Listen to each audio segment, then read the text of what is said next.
भारत के तालिबान की ओर बढ़ते रिश्ते दुश्मन को देंगे मात। भारत अफगानिस्तान को कर रहा है मजबूत, लेकिन कमजोर हो रहा पाकिस्तान की उल्टी गिनती शुरू।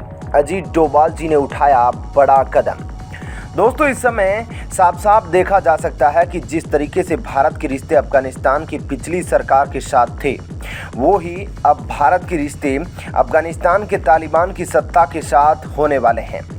यहाँ पर भारत द्वारा ये फैसला कर लिया गया है कि भारत अफगानिस्तान के तालिबान के साथ भी अपने रिश्ते बनाकर चलेगा, लेकिन अब यहाँ पर भारत अपनी ओर से संकेत दे रहा है कि वह तालिबान के साथ अपने रिश्तों को अच्छा करेगा, क्योंकि यहाँ पर भारत ये चीज़ समझ गया है कि अगर पाकिस्तान को नुकसान पहुँचाना है तो तालिबान से दोस्ती करना ही पड़ेगा।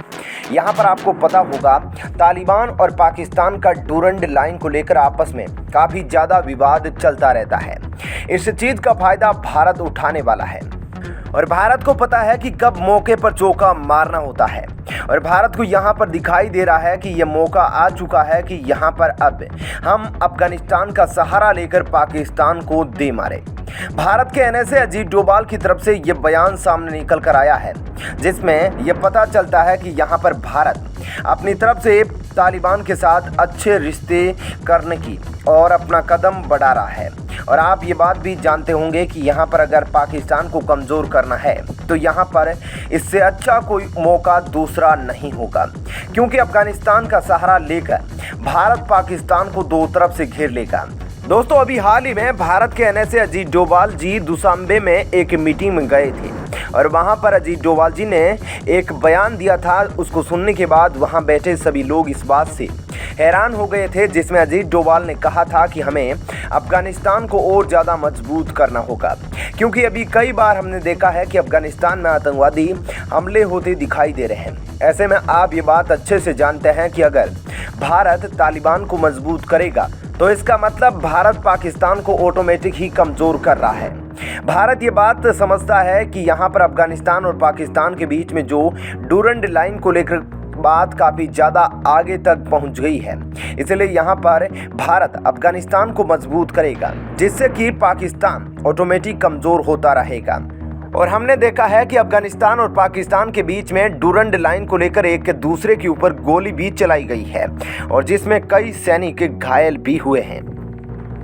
दोस्तों, भारत ने अपने कुछ अधिकारियों को अफगानिस्तान में मीटिंग के लिए भेजा था और इस चीज़ से ये तो पता चल जाता है कि यहाँ पर भारत ने अफगानिस्तान के लिए दोस्ती का हाथ बढ़ा दिया है, जिसके बाद तालिबान द्वारा भारत के लिए एक बड़ी घोषणा की गई है, जिसमें उसने बताया कि भारत, कुवैत और चाइना तीनों डायरेक्ट अफगानिस्तान में फ्लाइट लैंड करा सकते हैं। और यह घोषणा अफगानिस्तान की flight company Ariana Afghan airline को परमिशन दे दी गई है कि वे डायरेक्ट इन देशों से अपनी फ़्लाइट यहाँ पर लैंड करवा सकते हैं। इसके बाद तालिबान की तरफ से यह भी कहा गया है कि तालिबान भारत को कई सारी चीज़ें एक्सपोर्ट भी करेगा, क्योंकि भारत एक बहुत ही बड़ी मार्केट है और यहाँ पर तालिबान देख रहा है कि वह भारत के साथ अपने रिश्तों को अगर अच्छा बनाकर चलेगा तो यहाँ पर दोनों ही देशों का फायदा है। आपको बताते चले, अफगानिस्तान की एरियाना अफगान एयरलाइन एक सरकारी एयरलाइन कंपनी है जो कि तालिबान के अंडर आती है। दोस्तों, जिस तरीके का कदम तालिबान द्वारा उठाया गया है डायरेक्ट फ्लाइट का, उसको लेकर अभी भारत की तरफ से कुछ भी नहीं कहा गया है, लेकिन यहाँ पर आपको हम बताना चाहेंगे, अभी भारत की तरफ से डायरेक्ट कोई भी फ्लाइट सीधे अफगानिस्तान नहीं जाती है। अगर किसी को अफगानिस्तान जाना होता है तो वह पहले गल्फ देशों में भारत की फ़्लाइट से जाता है, उसके बाद उसको वहाँ पर फ़्लाइट चेंज करनी होती है, जो कि उसको अफगानिस्तान तक ले जाकर छोड़ती है। लेकिन यहाँ पर सवाल यह भी है कि क्या भारत अनुमति देगा डायरेक्ट अफगानिस्तान से आने वाली फ्लाइट को, और इसको लेकर क्या आप कहना चाहेंगे? क्या भारत को यहाँ पर अफगानिस्तान के साथ डायरेक्ट फ्लाइट शुरू कर देनी चाहिए या फिर नहीं? आप अपनी राय हमें नीचे कमेंट बॉक्स में लिखकर बता सकते हैं। दोस्तों, एक बार फिर पाकिस्तान में इमरान खान अपना आतंक मचाते दिखाई दे रहे हैं। इमरान खान द्वारा अब कुछ ऐसा कदम उठाया जा रहा है जिसकी कल्पना सरकार ने तो नहीं की थी, लेकिन क्या इस कदम से इमरान खान को फायदा होगा? यह भी सवाल एक बहुत बड़ा सवाल है। चलिए इसको समझने की कोशिश करते हैं और जानते हैं कि यहाँ पर इमरान खान किस तरीके का कदम उठा रहे हैं। पाकिस्तान के पूर्व प्रधानमंत्री इमरान खान को सत्ता से बेदखल करने में अहम रोल निभाने वाले असेंबली सदस्यों की योग्यता का मामला एक बार फिर तूल पकड़ता दिख रहा है। दगा देने वाले अपने पूर्व साथी सांसदों के खिलाफ अब खुद इमरान खान ने सुप्रीम कोर्ट का दरवाजा खटखटाया है। पूर्व पीएम ने पाकिस्तान के चुनाव आयोग के उस फैसले को चुनौती दी है जिसमें 20 पार्टी असंतुष्टों के खिलाफ अयोग्यता के मामले में खारिज कर दिया गया था। ईसीपी ने पिछले महीने पाकिस्तान तहरीक-ए-इंसाफ पीटीआई के उस मामले को खारिज कर दिया था जिसमें उन्होंने पीटीआई सरकार के खिलाफ अविश्वास प्रस्ताव में मतदान करने वाले नेशनल असेंबली के अपने असंतुष्ट सदस्यों को अयोग्य घोषित करने की मांग की थी।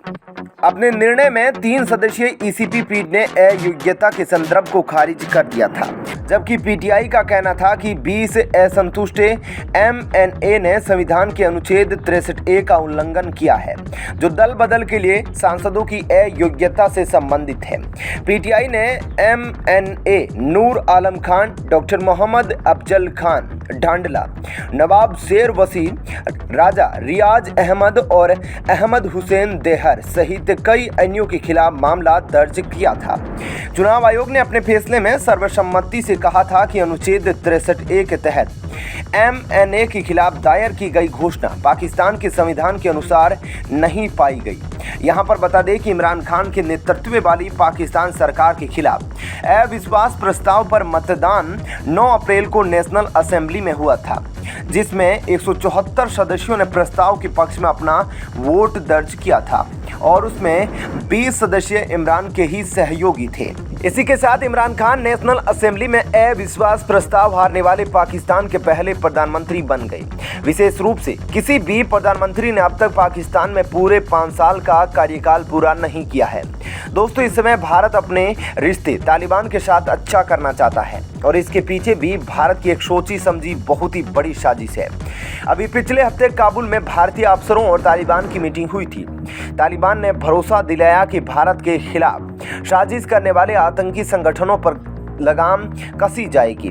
बैठक में तालिबान की तरफ से कहा गया कि सटीक जानकारी पर आतंकवादियों के खिलाफ एक्शन लिया जाएगा और उन पर नजर रखी जाएगी। तालिबान अपनी जमीन का इस्तेमाल किसी तीसरे देश के खिलाफ नहीं होने देगा।